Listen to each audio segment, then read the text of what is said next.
A Porcupine Named Fluffy by Helen Lester. When Mr. and Mrs. Porcupine had their first child, they were delighted. Now he needed a name. Should they call him Spike? No, Spike was too common. Should they call him Lance? No, Lance sounded too fierce. Should they call him Needle Rooser? No, Needle Rooser was too long. Prickles? Pokey? Quillian? Then together they had an idea. Let's call him Fluffy. It's such a pretty name, Fluffy. But soon there came a time when Fluffy began to doubt that he was Fluffy. He first became suspicious when he backed into the door and stuck fast. That was not a Fluffy thing to do. He was even more convinced when he accidentally slept on his back and poked holes in the mattress, a very unfluffy thing to do. When he tried to carry an umbrella, he knew the truth without a doubt. Fluffy definitely wasn't. So he decided to become fluffier. Clouds are fluffy, he thought. I'll be a cloud.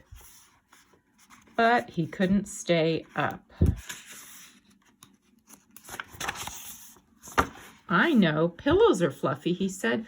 I'll be a pillow. But when his mother sat on him, she was not pleased. He tried soaking in a bubble bath for 45 minutes, but he did not become fluffy. He became soggy. He tried whipped cream. He put a little on each quill. It was not easy, and it took more than half a day. But this did not make Fluffy fluffy. They should have named me Gooey, he sighed. He ate a lot of fluffy marshmallows. He rolled in shaving cream and feathers. He even tried to become a bunny. But the truth remained, Fluffy wasn't. One afternoon, Fluffy set out for a walk, trying to think of ways to become Fluffy. Before long, he met a very large rhinoceros. "Grrr," said the rhinoceros, "I'm going to give you a rough time." Fluffy didn't know what a rough time was, but he didn't like the sound of it. "What's your name, small prickly thing?" asked the rhinoceros unkindly.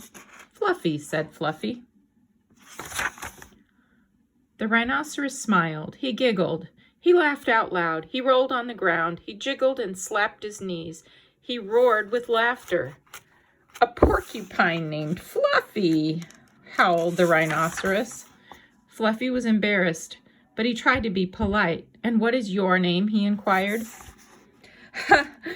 "I can't say it," giggled the rhinoceros. "Hubert?" suggested Fluffy.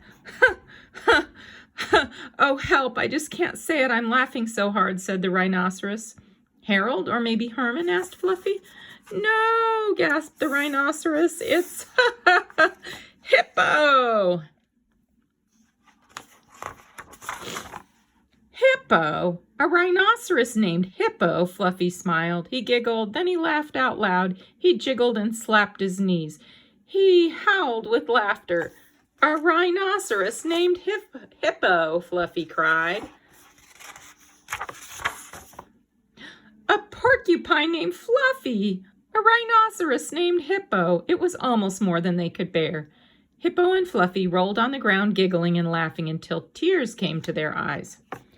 At last they lay exhausted on the ground. From that time on, they were the best of friends. And Fluffy didn't mind not being Fluffy anymore. And Fluffy didn't mind being Fluffy anymore, even though he wasn't. The end.